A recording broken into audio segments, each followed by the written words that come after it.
Kombucha is made with 4 simple ingredients: water, tea, sugar, and a SCOBY. And a SCOBY is a symbiotic culture of bacteria and yeast. Kombucha sits in several different channels in that it's an alternative to soft drinks. Yeah. You can have it in the morning with your breakfast. You can have it in a bar setting as an alternative to alcohol. This is for a 1 liter brew.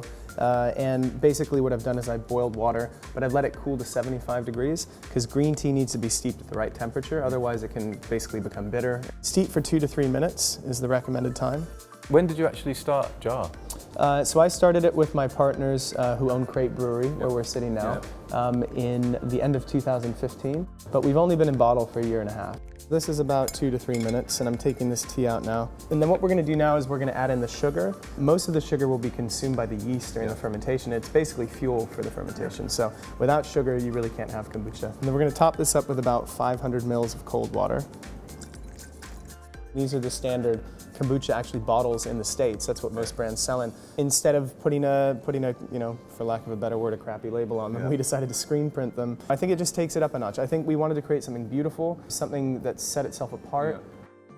You're still very much in kind of startup mode now, right? So, yeah. Same as us. You have like kind of 3 lessons or things that you've learned? Number 1 for me personally is surrounding yourself with people who are smarter than you and who balance you in some way and who inspire you. Thankfully, we have an incredible team. I think be your product's biggest champion. Really believe in what you're doing rather than do something because you think it's something people will like. And never compromise on quality.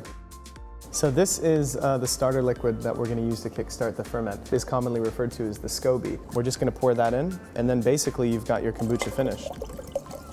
And now you would just leave this to ferment. This is all finished now for about 2 weeks between 21 to 25 degrees.